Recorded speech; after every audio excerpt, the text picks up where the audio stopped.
Introducing the new Poloniex trading system, now with 30 times faster order matching, 10 times faster transactions, an enhanced user interface, and even more comprehensive features. Trade like a pro on Poloniex. For more information, visit Poloniex.com now. Eager to make more informed decisions around crypto using data you can trust? Chainalysis demystifies cryptocurrency by providing industry-leading compliance, market intelligence, and investigation support for all crypto assets for organizations like Gemini, Crypto.com, and BlockFi. Maximize your potential with the leading blockchain data platform by visiting Chainalysis.com/thescoop now. This episode is brought to you by IWC. IWC Schaffhausen is a Swiss luxury watch manufacturer based in Schaffhausen, Switzerland. Known for its unique engineering approach to watchmaking, IWC combines the best of human craftsmanship and creativity with cutting-edge technology and processes. Discover the full collection at IWC.com or download the IWC app to experience a virtual try-on now.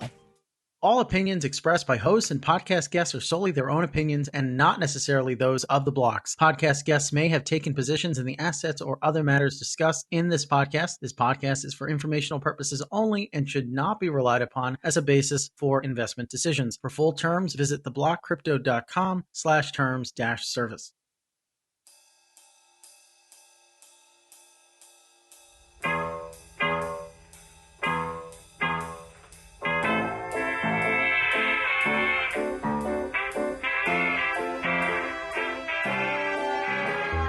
Ladies and gentlemen, welcome to The Scoop. I'm your host, Frank Chaparro, editor-at-large at The Block, and today we have a very exciting episode of the show for you. We finally got Andy at Fractional, well, formerly known as Fractional. That's what we're going to get into. They changed the name to Tessera. What's the deal with that, Andy? Why the name change? Hey, yeah, thanks for having me, and I'll get after it real quick. It's Tessera. Tessera. Although, I mean, if that's like actually how you pronounce it or not, honestly, I don't really know, but we're going to go with Tessera, and we've kind of decided we're sticking to it. Love it. But yeah, thanks for having me. I mean, I feel like this has been a long time coming. Super excited to come on and talk about kind of everything that we've had going on. The stars have aligned. Yeah. All it took was you coming back to New York and me fleeing New York for a little bit to get me on the pod.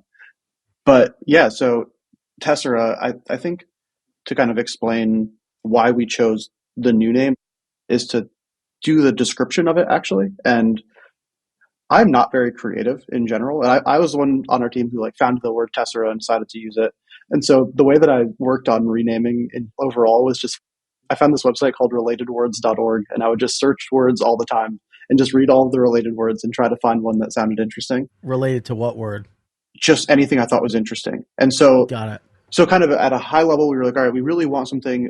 Fractionals, it sounds very like financy and sounds more like a DeFi protocol. And really what's most compelling to us about what we're doing and what we're building is like the NFT space and buying things that you love and having things you identify with and joining communities that you associate yourself with.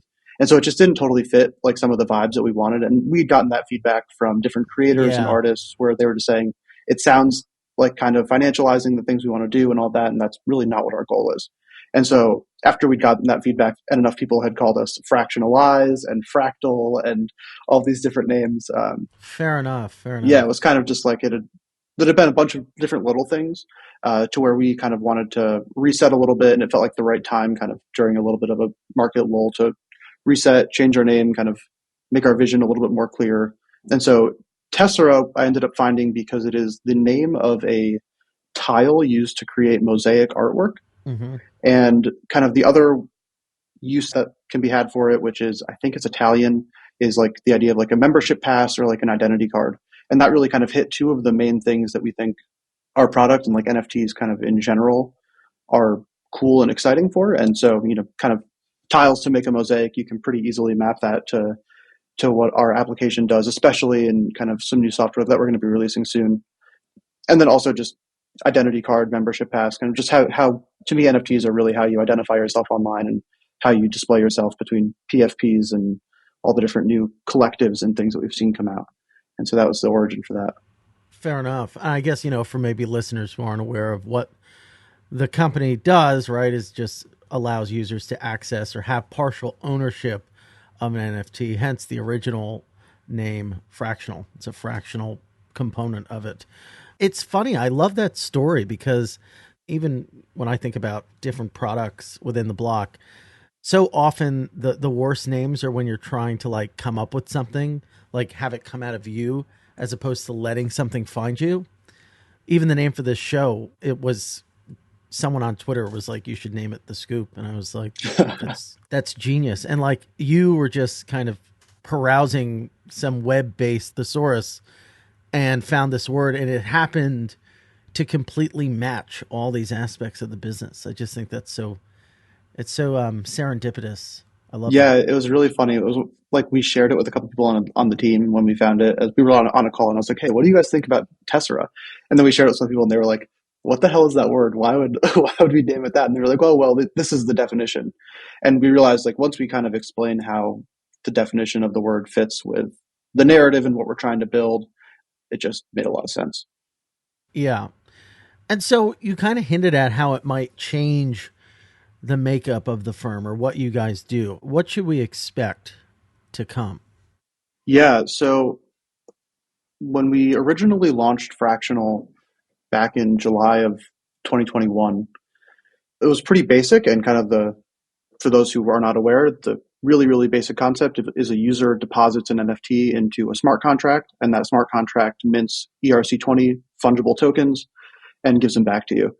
From there, like when we wrote those smart contracts, we didn't really have this idea of like NFT utility, membership passes. There was a lot that hadn't really kind of become super popular yet in NFTs. So since then, what we've really wanted to do is find more ways to really kind of have it feel empowering and exciting to own, say, 10% of an NFT.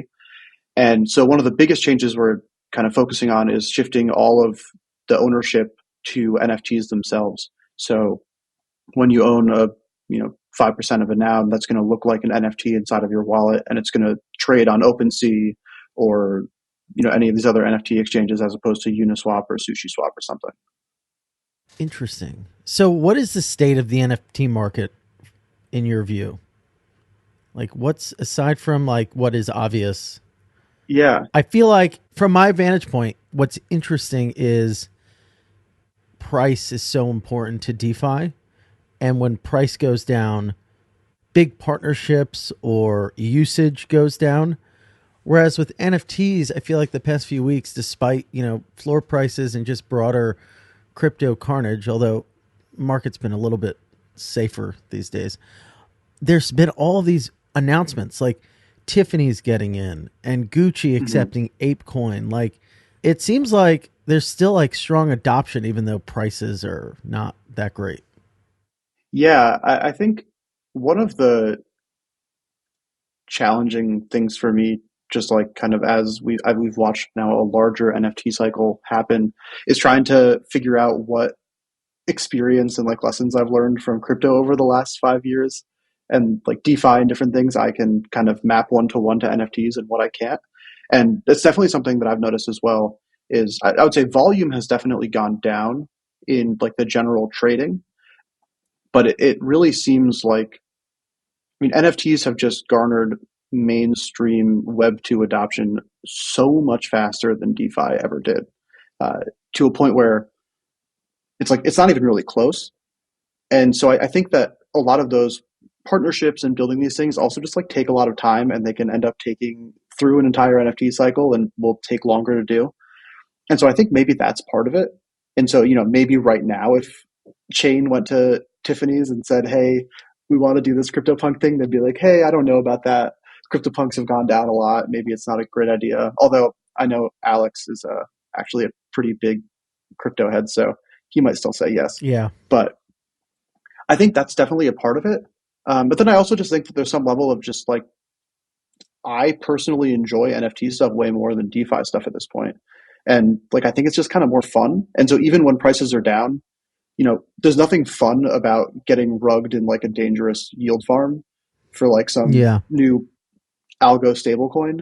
But if some artist you like mints a cool NFT, regardless of what the price action is, if you really like that artist and want to support them, doesn't really matter. Yeah. And you'll still have it, and it still has a degree of function that a worthless DeFi coin wouldn't have. Yeah. But worthless NFTs, they still have some functionality. And maybe we can talk about that, because that's a question that's often pontificated about, but some people maybe question whether there's a there.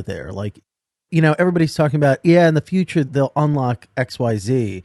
It's like, well, what are they doing now? Although, using the punk example, there's a bridge there between the NFT and the analog world. Like, that is an example of, if you had been in this community, you now have an option to get this thing. Mm-hmm. And that's not the same with DeFi, although sometimes if you use something, you get an airdrop. But yeah, it doesn't totally map one-to-one. It's not one-to-one. Yeah, that's a good question. I think one other thing with DeFi versus NFTs in general is there's like this idea of provenance, or like provenance. I don't never know how you're supposed to say it with NFTs. That's okay. That doesn't totally exist with DeFi, where like, sure, the DeFi tokens that I bought last market cycle, maybe they'll also be the popular DeFi tokens next market cycle, but they're like, none of that will be based on like, oh, they were first, or like some sentimental value. I think most people feel that way. Banker existed before Uniswap, but Uniswap was better, and so people like Uniswap. And you can't necessarily always have that with artwork. There is this idea that like things that existed earlier on kind of are more valuable than the newer things. Totally. And so it's like a little bit easier to be like, okay, these punks, even though the market's not excited about them right now, like I can tell myself the narrative of why they would be, and it doesn't require like the Uniswap team's execution on building out Uniswap v3 or whatever during the time when like Uni v2 is out. And kind of different things like that are interesting. As far as like the utility stuff goes, I think it's interesting because I do think a lot of people think about NFT utility in a really weird way, where to them, the end goal of NFT utility is like linking real world objects to NFTs and having them be like, oh, now your house is an NFT, and that's cool utility because it's easier to transact.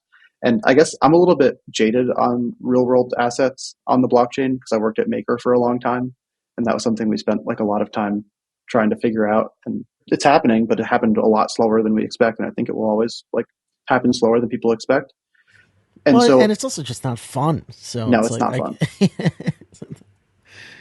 So I think like a lot of the real, like the actual utility that we're going to see, and this is still kind of hard to think about sometimes, but I've convinced myself of it, is that like we're just going to continue getting more and more online.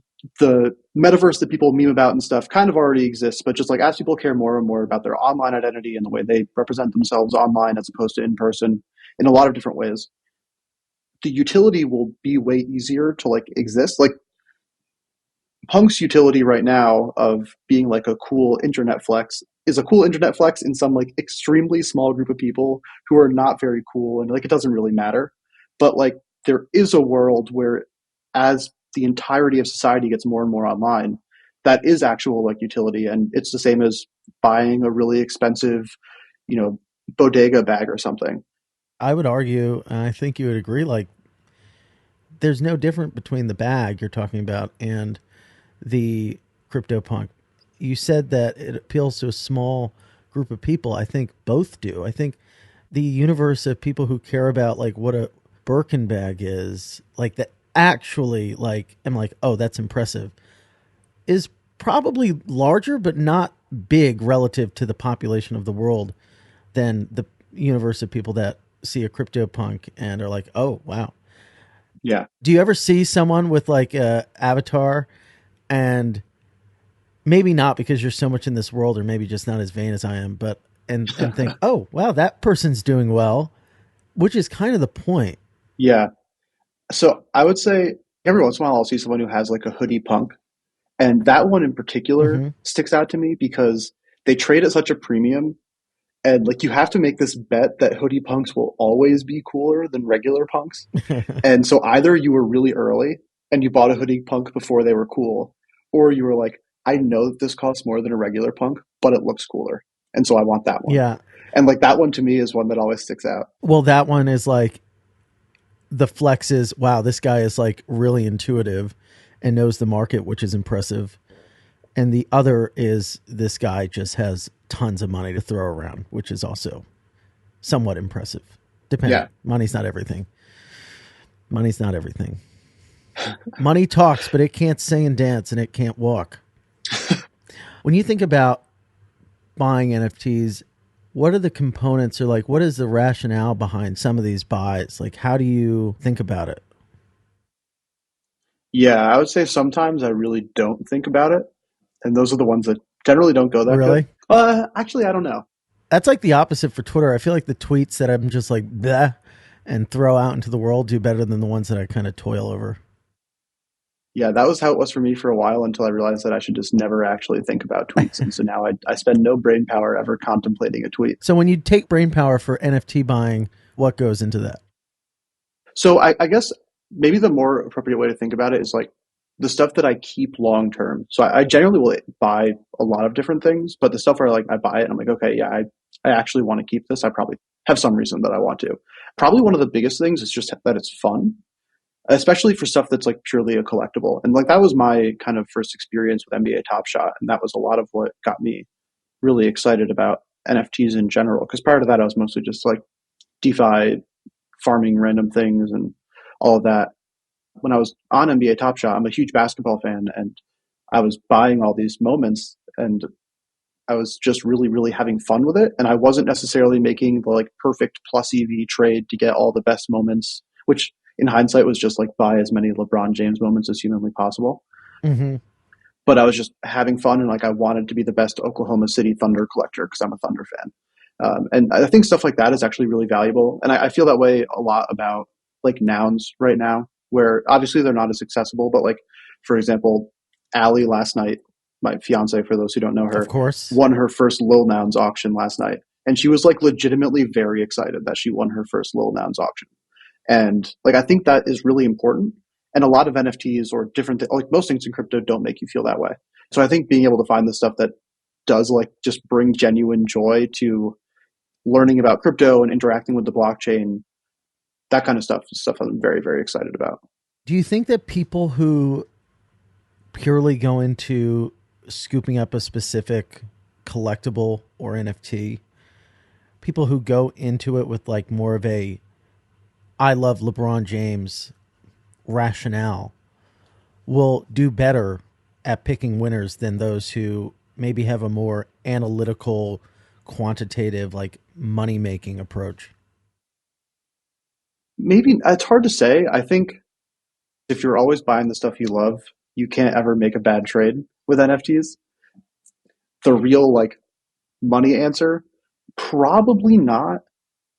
Maybe like throw in the caveat that if you are a person who's doing something with a more like financy background or using more analytics and stuff to figure this stuff out, you're either trading like pretty quickly where it's like, okay, I'm buying this because the amount of NFTs that are listed are pretty low and I think the floor is going to go up and then I'm going to sell it. Or they also have a pretty good pulse on what people like and what people don't like. But like I think about all the PFP projects that came out kind of during this, like the craziness that was last year. And most of them have really not done that well. If you minted them, you basically made those free money. Mm-hmm. But if you bought them on secondary, a lot have not done very well over the last couple of months. And so I do think to a certain extent, like being able to know and recognize why one would do well or wouldn't is pretty hard. And probably the easiest way is just to be like, I think this looks good and I like it. And like that was basically how I handled most PFP stuff. Was if I saw a project that was doing well but I didn't really get it, or was like I don't see why people are valuing this so much, I would generally stay away from it, and that ended up like being a pretty good metric for me in a lot of ways. Now let's talk about like fractional NFTs.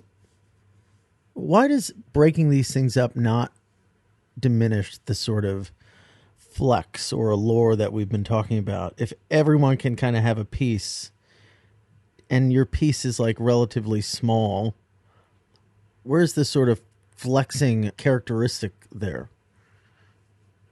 Yeah, I think there's probably two different answers to that. And one is, does it affect or influence the entire collection? And I think that's like pretty obviously no. There are people who thought, like I'd talked to at different points where like who are like, oh, being able to own 1% of a CryptoPunk like devalues all of CryptoPunks. And I was like, that's just not true. I don't think that's true. I don't think that that's really affected anything up until this point. If anything, I think it's value additive. But I think a bigger part of kind of what we were trying to do at Fractional, and now we're going to be continuing to try to do with Tessera, is less focused on flexing and more on the community and like the value add that comes with doing something online with other people. I do think generally, like, yeah, it is not as cool of a flex to say, hey, yeah, I own 1% of a NFT as opposed to saying I own the entire thing. But there's also some amount of people who could never own the entire thing and are not able to. And so for those people, there's still like something that's very exciting about those. I think, again, not to refer to nouns again, but I love nouns. I think nouns is a great example of that, where a lot of people want to be a part of Nouns DAO, but cannot afford to buy a full one. And so they got really excited about Little Nouns and kind of everything that goes along with that, because it's like Nouns, but it's not the same. And so it's not the same level of flex. It's not really a flex at all to put a Little Noun as your PFP, but it has all these other benefits of a fun group of people who are all really excited about nouns and a novel ownership mechanism and stuff like that. And so I think it's really just kind of reshaping like what it is that's exciting about a particular NFT or owning that NFT, generally more so in like the collecting things that you love and like meeting other like-minded people and being in interesting communities. Got it. That makes sense. I mean, I guess it's that community element that is additive. Do you remember your first NFT? It was Top Shot. So I remember when I minted, I was an early adopter, you could say, of Super Rare, I think it was. Oh yeah. 2019. Or maybe it was Larry that did it and he just gave it to me. Yeah, that's pretty good. I think Larry minted it, I think. It's probably worth something at this point. It's worthless. Whatever it was. It's worthless. Yeah, I'm trying to think. I was active and like developing Solidity at the point when CryptoKitties was out and popular. Whether or not I ever bought one, I don't know. I at that point generally thought that it was stupid, which in hindsight, like, really wish I hadn't felt that way. But probably Top Shot was like my major step. I'm sure if I looked at like my entire account history, I've had some other like trash NFT that I bought. Probably maybe an ENS if we count that. Yeah. Top Shot was my first like actively collecting things, and that was pretty quickly followed on by like punks and a bunch of other stuff.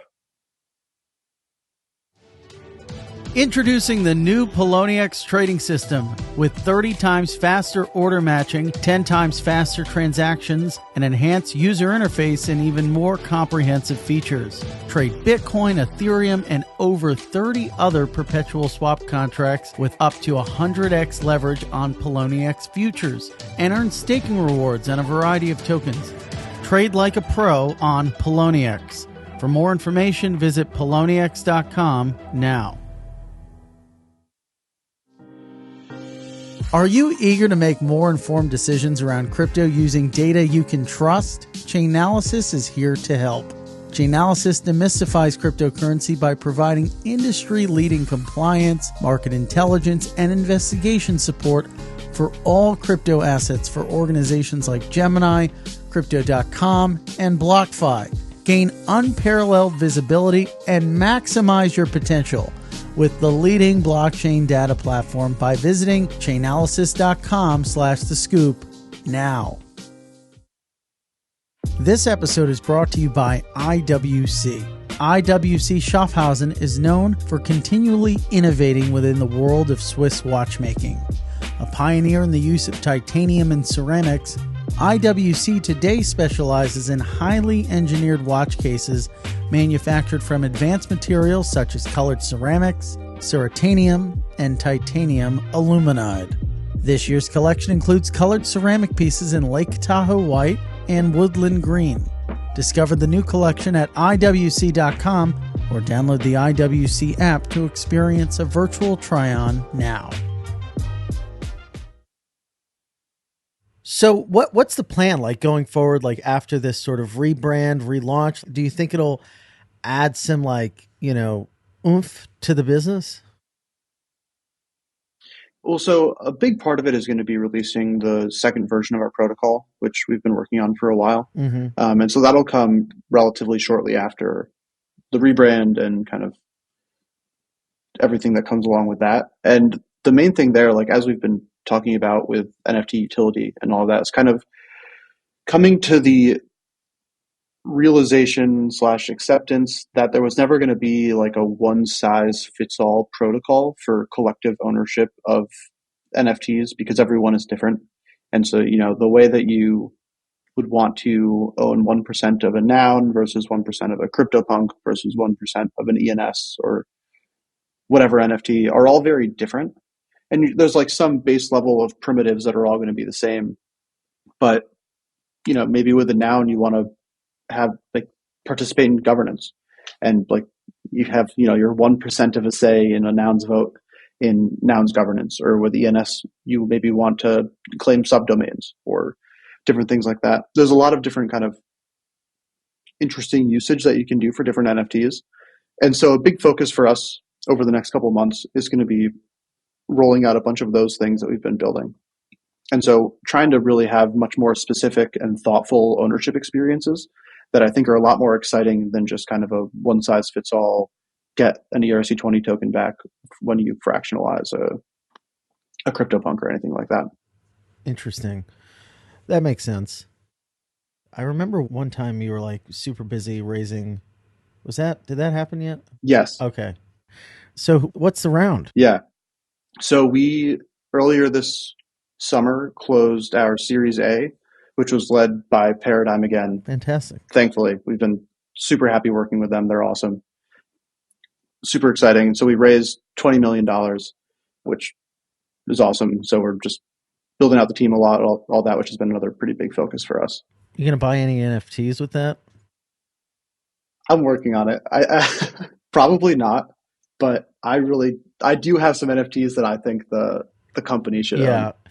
Wintermute, they have like company NFTs that they buy, which I think is funny. I think love it's that. Great. Yeah, everyone's kind of doing like a side pocket for like NFT investing, but it's tricky because there's like this whole institutionalization of NFTs that's happening where like the custodians are coming in. I think Anchorage is one example where they, kind of offer like the same type of institutional custody, but for NFTs. So that's an interesting trend that's happening right now. I wonder like, with Coinbase, like I wonder if they're cooking up like macro hedge fund, you custody your Bitcoin with us. Do you want to, because these guys, they know art, like someone like Steve Cohen, like I think he's going to get red pilled one day. I think he probably already owns some NFTs based on his fund that he has. Yeah. Like the guys who are leading his fund are pretty like in the weeds with NFTs. So I bet he does. That's interesting. Yeah. I've always wondered if someone's going to make like a large value prop of Coinbase or a lot of these exchanges is really just that's a place for people to like custody their crypto who don't like have any crypto knowledge. And I really wonder who's going to make the first like centralized NFT custody wallet thing that just like has some insurance and lets you deposit your NFTs and then like maybe send some transactions to mint stuff, but doesn't let you get rugged. Yeah, that would be useful. What do you think about future utilities? Like everybody talks about X being good for NFTs. You mentioned the real world assets. What utility can be baked into NFTs that you don't really see much today, but could happen in the future? Yeah, well, I guess like I am decently excited about NFTs as far as like real world events and like ticketing and stuff like that. I think that's like a pretty compelling use case long term in general. Ticketing historically on the show. Oh yeah, I don't know. I don't get it. You can red pill me. I just don't get why can't you just do ticketing and more like Soho House. Oh, fair enough. So it's like your membership card. Is that so that like... Yeah, my hot take is that memberships aren't restrictive enough with NFTs right now. Totally. Like a Proof Collective and G Money's Admit One, although his was actually pretty restrictive. But all of these should be like way harsher. Like, sorry, you're not cool enough to own one of these. You're not allowed. How do you implement like you're cool to the whitelisting procedure? Like, how does that work? So what I would love to Also, are see, there enough and cool maybe crypto people? Like, it's probably like me, no, you, G Money, Kobe. Just kidding. that might be it. None of us are cool. Anyway, sorry, go ahead. Um, no, I think you would basically just have like in the same way that Maker has like a weekly vote, you would have like a weekly vote of who gets added to like an allow list to buy the NFT. And just unless if you're not on that allow list, you can't buy it. It's probably a horrible idea, It's like there's but a I think it'd be committee funny. kind of Yeah, sorts. and you'd have to like submit a proposal. You'd go into the Discord, say why you're cool, why you'd be a value add to the collective, and then maybe they'll sell you one. Yeah, that's interesting. Okay, but sorry, I'll go back to utility stuff. So I think again, like I really think what we're going to end up seeing as the actual utility of NFTs is really going to happen when we start seeing like real reasons that you want to spend time and do things online as opposed to in the real world more so that include NFTs. And so it's like the utility of NounsDAO is being able to vote in NounsDAO, like in of Nouns NFTs, because like people actually want to vote in Nouns, and there is a massive treasury of ETH, and so that's like very valuable to them to be able to vote and do stuff with Nouns. Same thing with like ENS. ENS utility has nothing to do with like real world applications or any really other applications, but it like has become popular to use ENS as a way to route funds to people instead of using their address. Yeah. And so I think really what we'll see is just more interesting and thoughtful NFTs that are purely on chain, that where the utility is something that is actually on chain, not just like some idea or reliant on some company or fund to airdrop you more NFTs, because that doesn't feel super sustainable. Yeah, that's fair. There's been a number of competitors kind of crop up that are adding these social components, like allowing groups to come together and crowdfund a premium NFT. How could you lean in on social? Yeah, it's definitely something that we want to do, and trying to like find the right balance with. We've seen a lot of excitement early on when we were getting people onto the platform. Everyone loved to use Partybid and kind of do that whole experience, Mm-hmm. which for those who aren't aware is basically a crowdfunding to buy NFTs protocol that's built on top of fractional, where you pool together funds, participate in auctions, and when you win that auction, it gets thrown into the protocol. It's definitely something that we want to like continue like working with Partybid and doing interesting stuff there. I think the question of like how social you want to get is interesting. Is like, okay, do you just want to be social during the crowdfunding and like that's the really fun part where everyone's pooling money together and buying something interesting, or is it a social club after that and people want to continue talking to each other and make a Discord and like have this be an ongoing thing until eventually someone buys the entire NFT? And that part I really don't know. We're going to have to just kind of experiment a bit and test some of our thesis out there. But I like already have Discord fatigue, so the idea of being in like a separate chat for every single one of the NFTs that I own really sounds like a lot. Sounds horrible. Yeah. But in general, the idea of being able to buy stuff online with your friends is like pretty compelling. Yeah. Gaming. We haven't talked about gaming. Is that interesting to you? Yeah, I think so. I think I'm like decently skeptical about a lot of the like crypto native games. They're not that A lot of them don't seem that exciting to me. I'm a pretty big gamer, or used to be more so than I am now, and I guess I like probably have a decently high standard for games, and a lot of them look more like elaborate DeFi farms than actually games. Yeah. Um, That's a funny way of putting it. That's funny. yeah, it's Did like you come up with that? That's I good. did. I just made it I up like right that. now. Thank you. But yeah, it's like if the end goal of whatever game you made is for me to farm your token to sell to someone else, like I'm farming with my time instead of my like balance sheet. And so Mm-hmm. that kind of stuff isn't as exciting to me, but like I am very excited about actually good games. I'm super excited for Parallel. Like I used to play Hearthstone pretty competitively, And so would love to have a good competitive crypto native card game that people played. And with that kind of stuff, there's like, I guess it's a good example of utility stuff, but in a world where you collectively own a really rare parallel card with a bunch of people, you could totally set up kind of a mechanism where the owners of that card are able to rent it out and use it in the game. And that's like a pretty straightforward example of like a place to go and have some utility and also use that NFT in a game or as an in-game item, whatever. We haven't really seen any crypto games like actually come out and be super fun. I actually was super popular, and that's definitely fallen off. I'm curious to see like this next wave of games. I'm interested in Illuvium. I know they're like having people play test, but I haven't really had a chance to watch it. Got it. Yeah.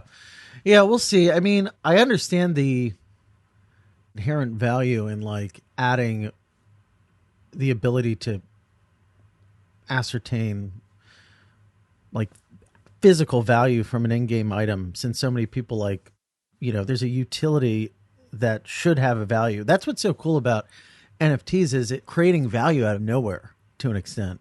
Mm-hmm. Like, we know this in-game sword is like super important to like winning at the game, and everybody wants it, but it's worth nothing, which is crazy. Yeah. Like, it should be worth something. But then the flip side of that argument is, well, you don't want to just, certain things just shouldn't be financialized to an extent. It should just be what it is. Is like, the beautiful lilies in the field, should they, have a price? No, there should just be these beautiful things that we get to watch. The sunset, another example. Yeah, no, I totally agree. It's actually a pushback that I've gotten from a few of my friends who are really into video games. As they're crypto aware, not super in the weeds, and also pretty big gamers. And I was like trying to understand from them a bit more of like why gamers are so against NFTs in general. And my one friend had a good point. He was like, in gaming, it's already so pay to win, and there's like so much of gaming is like memed kind of as the devs extracting money from players. And all that's popular with NFTs is all they see is, oh, look at how much money this NFT sold for. It's so rare. It's so expensive. And he's like, that sounds awful for games. Like, I don't want to have to pay even more money to play the games that I like. And so I do think that there's a lot of like education that needs to be done there. And also like, hopefully the games that become popular and successful don't require those things. Like, to me, an example of some like a NFT for gaming that makes a ton of sense is stuff that's not like pay to win. For example, like skins in League of Legends. In League of Legends, they make insane amounts of money every year on just in-game cosmetics. And like those to me could 100% be NFTs, all with different rarities. And it's purely just like, if you spend a lot of time on League of Legends and you want to have one of the rarest skins, you can have it. And like maybe every once in a while, if you're really, really good or really lucky, you can like earn a rare skin for free. But stuff like that to me is way more compelling than just like, I bought the best gun in the game and now I'm the strongest. Yeah. No, that's I think that's like the key thing to sort of differentiate. Like, that's what matters. I feel like there's like a good balance. Like, if you're a game developer, just don't go full NFT. Find like that happy medium, or don't go full like DeFi either. Find that happy medium. Mm-hmm. I think it's cool because I do like thinking about the way financial markets operate. But when, Axie was saying they were launching an exchange, I was like, that's interesting. But again, like on the flip side, it's like, okay, but like it's a game. Like, what is a game? Like, do you need, is that going too far? So what else are you excited about out there in the world of NFTs? What should our listeners be keeping a close eye on? I feel like Parallel is like interesting, but nobody's really, the apes are still doing their thing, but hasn't been any crazy news recently. No, there really hasn't been too much. I think one of the interesting things that's happened recently has been like the conversation around CC0 stuff and kind of a lot of that drama with Moonbirds becoming CC0. Right. Honestly, I think people care way too much about all of that, to be totally honest with you. It's like an interesting conversation. of, what should artists do with their rights and what's the best for like the mimetic value of their NFTs and their artwork. But at the same time, like end of the day, it probably really doesn't matter that much. Yeah. Yeah, I forgot about that. People were really upset. Yeah, that one in particular was interesting. I think people were more upset that it was changed after the fact. And so it's like I bought this NFT with one set of licenses that gave me rights to like, make money off of my NFT essentially. And now you just made it so that no one would ever want to sign a licensing deal with me because it's now CC0. Mm-hmm. So there was like one guy who had a really rare moonbird who was saying that he had like a 6-figure licensing deal lined up that fell through because of this. And so that kind of stuff is interesting. It's at least important to like be aware of. It's important to be aware of. I mean, it raises this broader question of like, about like control, who sort of is in the driver's seat of some of these collections. Yeah. Yeah. It makes me like really excited and like think a lot too about the stuff that I'm really into, like really, really on-chain stuff. Whether like the art's all on chain or like, it's CC0, no license and all the art's on chain and there's no owner and all of that. Like I think that stuff is really compelling because it feels like super, super crypto native. And I think that stuff will do well over time, like cryptodes and a lot of the stuff that like Dom has made, random things like that. I think that stuff's interesting of just like this idea of some NFTs, people call them JPEGs and joke that like, oh, it's just a picture linked to a token. And this idea of like, okay, what does like a really crypto native NFT mean or look like? And I don't think it really matters that much, but I find that like that kind of stuff pretty interesting of how do you make NFTs feel even more crypto native as opposed to being like this kind of middle ground, like, okay, I put a picture on the blockchain. The first time I think I came across you, you were profiled in the New York Times, or was it the Wall Street Journal? Unless there was an article in the New York Times I didn't know about, it was the Wall Street Journal. Well, there was a picture of you. It was definitely the Wall Street Journal because I get it delivered and I opened it up and I was like, all right, let's see what this guy's all about. That's pretty cool. You should put that on the blockchain.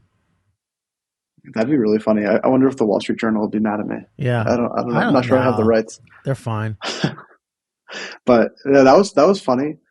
Like that picture in particular, they're like, all right, we're having a photographer come to your place, take photos. And I was like, really? Do we have to do that? And they're like, yeah. I'm like, okay, whatever.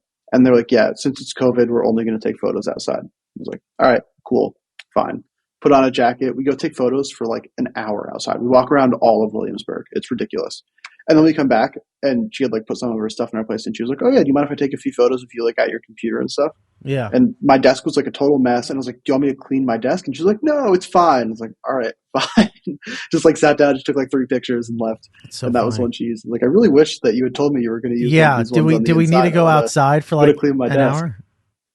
Yeah. But that was still really weird. Still like kind of surreal. Doesn't totally feel like it happened. I know. Now you're on the scoop. I mean, this is just rocket ship. Yeah. Up only. Bullish. Andy, this was so much fun. I really appreciate you taking the time to come on and just talk about the rebrand, especially just like getting some news on the show, which is always very exciting. Where can our listeners learn more about the rebrand, everything that you're doing at the company? Yeah. So you can head to Tessera.co, which will be our new Almost domain. said fractional. I did. I caught myself. You can also head to fractional.art where we will have a pop-up there that lets you know Nice. some more information about what's happening. There are a couple blog posts kind of talking about what's next for the website, fractional.art, and also kind of what we're building, next steps, what we're excited about. But really, I think Twitter is probably going to be the best place to kind of stay most up to date on anything. Where can we find you on Twitter? The Twitter handle is Tessera, or you can just find Andy8052 and see what I'm tweeting because I'll probably be tagging it a lot. Andy, thank you so much. Yeah. Thank you for having me. Ladies and gentlemen, we'll be back with you again with another great guest. Have an awesome day.